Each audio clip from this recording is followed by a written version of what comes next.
ॐ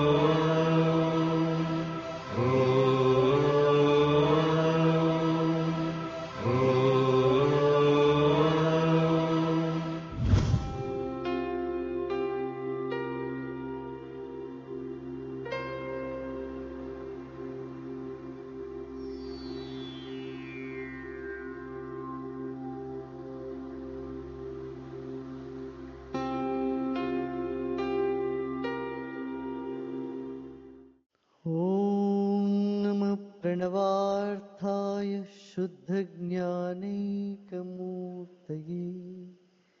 निर्मलाय प्रशान्ताय दक्षिणामूर्तये।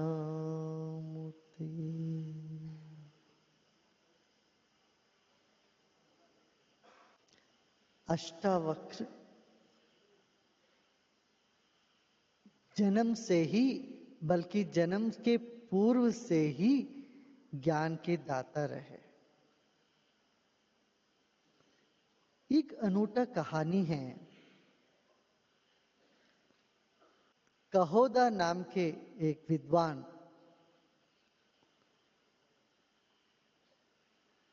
पढ़ते थे, खूब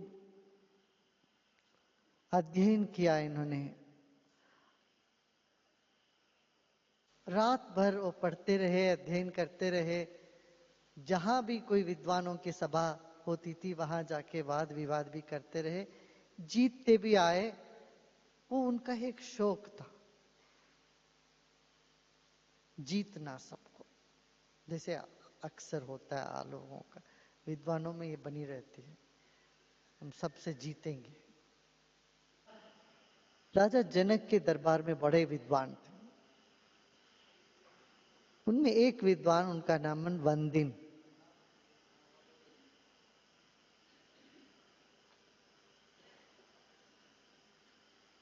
उनसे जीतना था इनको। तो रात भर ये अध्ययन करते रहे, पढ़ते रहे, कुछ लिखते रहे। उनकी पत्नी साथ में रही, वो गर्भवती थी। उस गर्भ में जो शिशु, जब भी ये कुछ गलत करते थे उसको ठीक करने की चेष्टा करता था। गर्भ से ये आवाज निकलती थी। तो ये कहोदा को बड़ा गुस्सा आया। अरे ये अभी पैदा ही नहीं हुआ, मेरे को ठीक करने लग गया।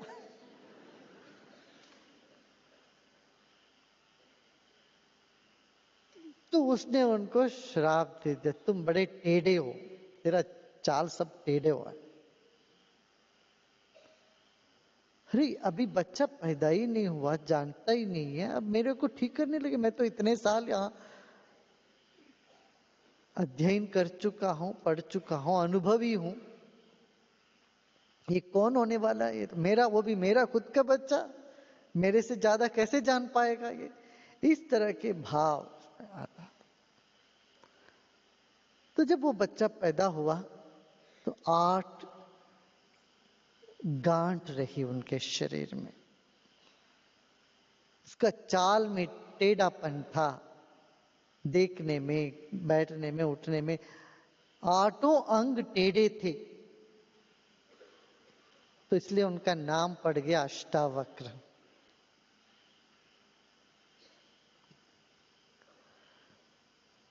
इसमें एक बहुत बढ़िया बात है, ध्यान देने की है। जब ज्ञान कहीं से भी आए उसको नजरअंदाज नहीं करना चाहिए। चाहे बच्चे से आए, बड़ों से आए, पढ़े लिखे से आए, अनपढ़े से आए, उस पर ध्यान देना चाहिए। जब कहोदा ने इस पर ध्यान नहीं दिया, वो गया अपना वाद विवाद करने, तो हार गया। वादिन के सामने हार गया। जो अपनों से नहीं झुकते हैं, अपनों की बात नहीं सुनते हैं, उनको दूसरों से मार पड़ती है। इसलिए घर में घरवाली कुछ बोलते तो वो बात सुननी चाहिए। बड़े खुश हो रहे हैं देखो। अपने लोग भाई बहन, अपने बेटे बच्चे कुछ कहते हैं, अपने में दोष दिखाते हैं, अड़े हुए नहीं चलना चाहिए, अकड़ से नहीं चलना चाहिए। अकड़ ही मारता है हमको। यदि हम दुखी होते हैं जीवन में, अपने अकड़ से होते हैं। कोई हमको दुखी कर ही नहीं सकता दुनिया में। हमको दुखी करने वाला सिर्फ हमारा अकड़ है, हमारा अहम है, अहंकार।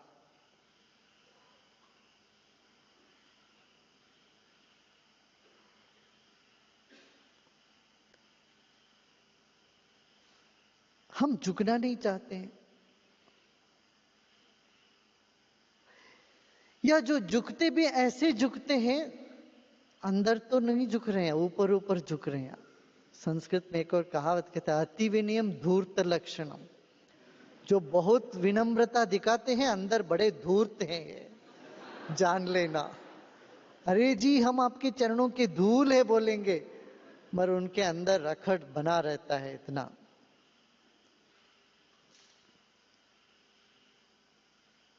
व्यक्ति दुखी होता है अपने अहंकार से, अज्ञान से, नासमझी से। हम अपना दुख का कारण दूसरे समझते हैं, तो ये दुख को बढ़ाने का एक तरीका है, बनाए रखने का तरीका है।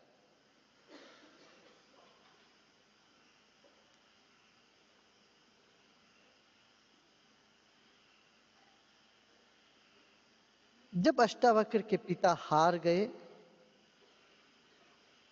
उन दिनों जो हार गए उनको कड़ी समुद्र के पास भेज देते तीर पे, तो समुद्र के पास कहीं उनको भेज दिया गया, मिथिला नगरी से।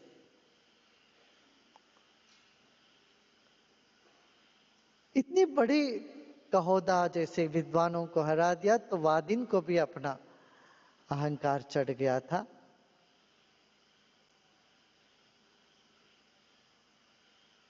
तब वादिन को फिर हराने के लिए अष्टावक्र गए। यहां 13 नंबर का बहुत प्रशंसा है। 13 कहते हैं जितने भी विद्वान रहे वो 12 श्लोक बना पाए, 13वें में आके हटक गए। 13वीं श्लोक कोई पूरा कर ही नहीं पाए। 12 तक तो चला सबका,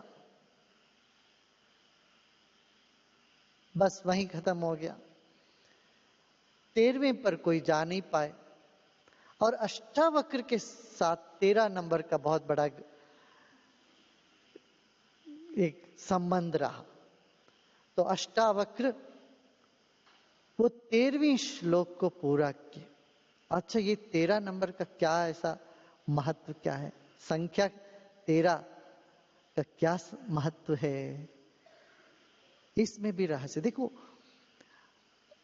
हमारे पूर्वजों ने कभी भी एक देशीयता नहीं आने दी। कहानी में भी कोई कहानी लगती है, उस कहानी में भी एक विशालता का, अनंतता की परछाई छिपा रखा उसने, एक रहस्य को उन्होंने उसमें छिपा रखा है। तो 10 इंद्रियां हैं, पंच ज्ञानेन्द्रिय, पंच कर्मेंद्रिय। आंख, नाक, कान, जीभ, त्वचा, ये 5 ज्ञानेन्द्रिय। फिर 5 कर्मेंद्रिय, हाथ, पांव, पाणिपाद, उपस्थ, वाक, ये कर्मेंद्रिय। 5 ज्ञानेन्द्रिय हुआ, 5 कर्मेंद्रिय, 10 हो गया। मन, बुद्धि और अहंकार। अहंकार 13वीं नंबर पर।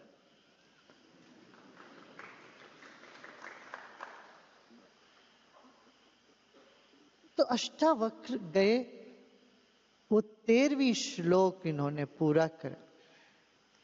आत्मज्ञानी ही अहंकार को पार कर सकता है, या अहंकार को पार करने पर ही आत्मज्ञान उपलब्ध होगा।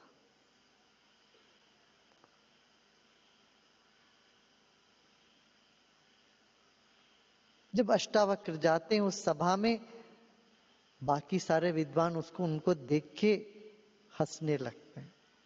तो ये व्यक्ति ये कुछ वाद विवाद करे, इसका शरीर देखो इतना टेढ़ा है, ढंग से चल ही नहीं पाता।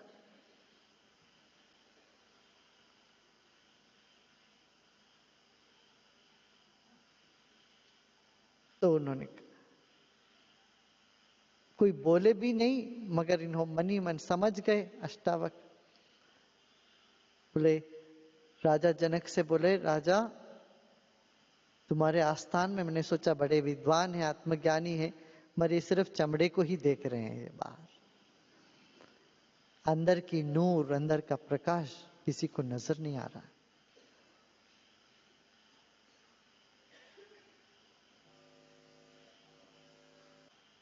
जनक के मन में भी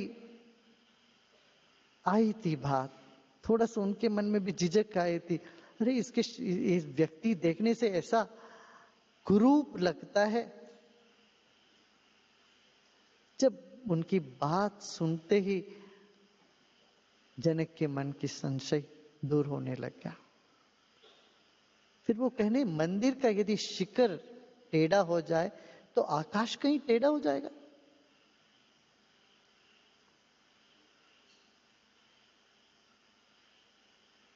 तुमने कंबे गाड़ दी, वो कंबे यदि टेढ़ा दिखता है तो आकाश टेढ़ा हो गया क्या? तुम किसको देख रहे हो? सीमित दृष्टिकोण से तुम ये व्यक्त दुनिया को देख रहे हो, या इसका जो आधार है वो अव्यक्त चेतना को देख रहे हो? बस एक इशारे भर जनक समझ गए। जनक आए, इनके पांव पड़े, फिर बोले, आप हमको ज्ञान दीजिए। कैसे ज्ञान को पाया जाए? मैं समझ गया, यहां सब बैठे सब अज्ञानी हैं, मरे अज्ञानी को ज्ञान कैसे प्राप्त हो?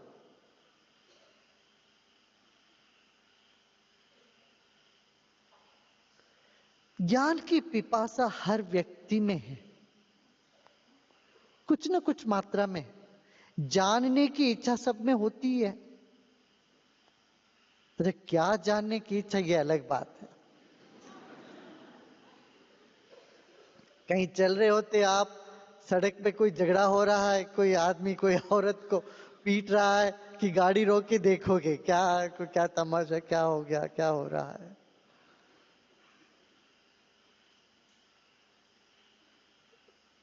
कहीं कोई गड़बड़ हो जाता, दो चार लोग लड़ रहे हैं, तो सब लोग चारों इकट्ठे होकर तमाशा देखते हैं,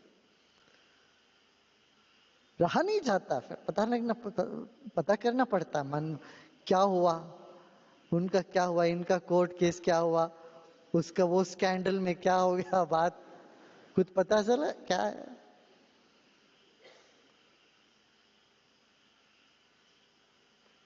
गड़बड़ कहीं होता हो तो बहुत कान खड़ी हो जाते हैं, फिर रोम खड़े हो जाते हैं देखने का, सुनने का।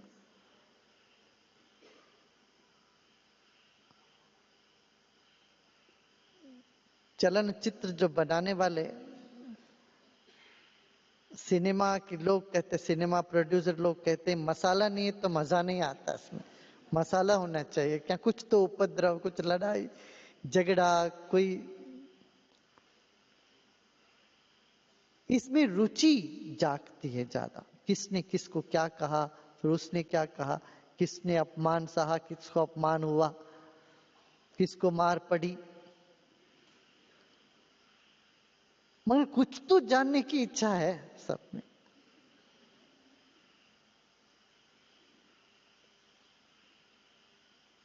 तीन साल के बच्चे में ये जागती जानने की इच्छा, मगर हम इसी कीड़े मकोड़े की तरफ, वही उसी छोटे गंदगी गंदे नाले में उसी में घूमते रहते हैं। आंख उठा के देखते नहीं, इतना विशाल आसमान भी है।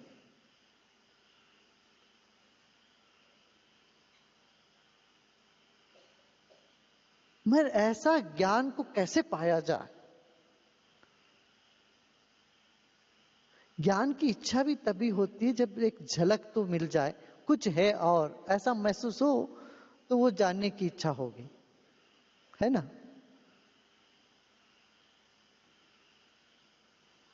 तो जनक सबसे पहले प्रश्न पूछते हैं, अष्टावक्र को एक ऊंचा सिंहासन में बिठा करके, उनको प्रणाम करके फिर पूछते हैं, कथं ज्ञानमवाप्नोति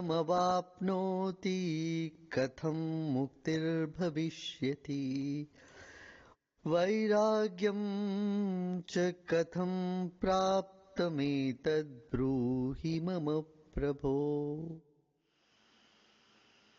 जब तक ढंग से प्रश्न पूछा नहीं जाता है तो उत्तर भी नहीं मिलेगा। ऐसे चलते फिरते पूछ लिया, हाँ जी कैसे हो, जवाब के लिए भी नहीं रुकते हैं, वो क्या बोल रहे हैं, ठीक है बोल दे कोई तो अच्छा है हमारे लिए। वो कुछ ना अपना बीमारी कथा कुछ कहानी बोलने लगे तो अरे सुनना पड़ेगा, चलते रहते लोग। करते हो कि नहीं बोलो? सच में लोग, हाँ जी कैसे हो, हाँ जी नहीं मेरा ये पीठ में पकड़ लिया, ये दर्द है, वो अच्छा चलो मैं आता हूं।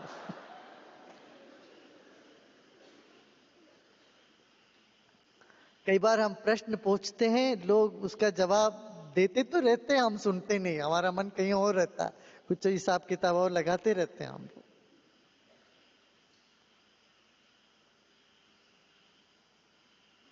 प्रश्न भी पूछना हो तो उन्हीं से पूछे जो जानते हैं।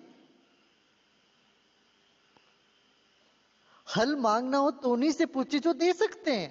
समस्या का समाधान वही दे सकते हैं जिनके पास कुछ है। एरे गेरे न तो सबके सामने हम अपनी बीमारी की कहानी सुनाते जाओ, बताते जाओ, क्या फायदा? वो तो कोई उपाय दे नहीं पाएंगे तुम्हें। हम करते अक्सर यही है, देखते नहीं जिनके सामने जो बात करना है, सबके सामने सभी बातें करते रहते हैं, फालतू फालतू फालतू बातें करते रहते हैं।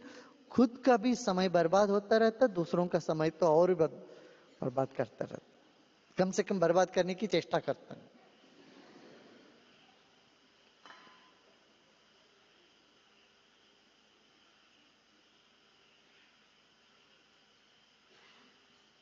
अच्छा, हीरे जवाहरे की दुकान में चले गए आप, वहां जाके कोयला मांगोगे, राख मांगोगे? वहां जाके जहां जो मांगना है वहां वो मांगना चाहिए।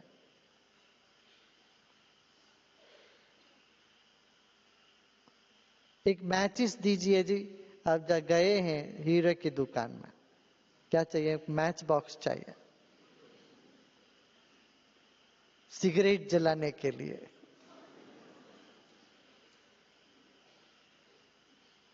क्या करेगा जवेरी? अरे भाई जाओ।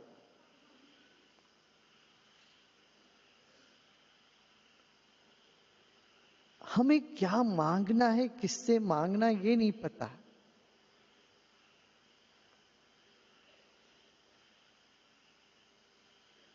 और कैसे मांगे? तो राजा जनक संवेदनशील रहे, ऐसा शिष्य जिनके ऊपर कोई मेहनत करनी नहीं पड़ी, अष्टावक्र।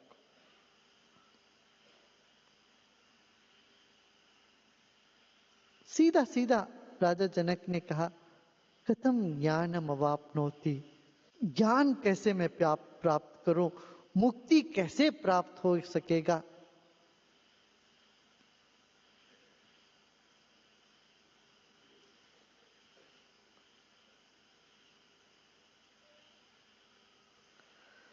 एक तो ज्ञान की इच्छा, किसको ज्ञान की इच्छा होती है? जो सुख में है, संपन्न है, प्रसन्न है, उनके भीतर ज्ञान की पिपासा जागती है।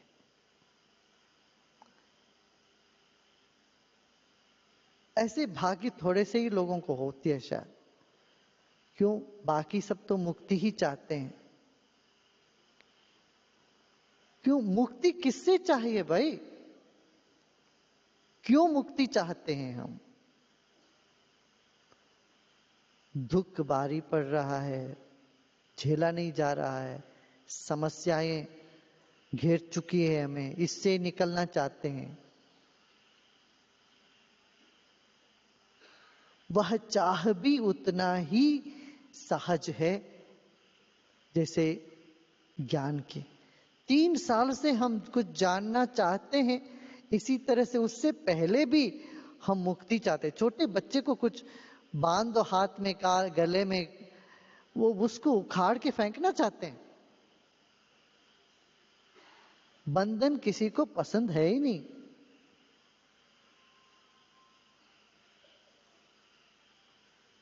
मर वो समझ नहीं आता, काफी समय तक उलझे रहते हैं, उलझे रहते हैं। फिर जाके ज्ञान के बाद ही मुक्ति की भी इच्छा होती है। नहीं तो मान के बैठ जाते हैं हम, यही जीवन की धारा है, ऐसा ही चलेगा जी, सब ऐसा ही है, सब समाज ऐसा ही है, जैसा वैसे चलाते रहो, जीवन खत्म हो जाएगा वैसे। इस तरह की एक उदासी छा जाती। मुक्ति चाहिए, फिर वैराग्यम खत्म आपनोत, एतद् ब्रूहि मम प्रभो।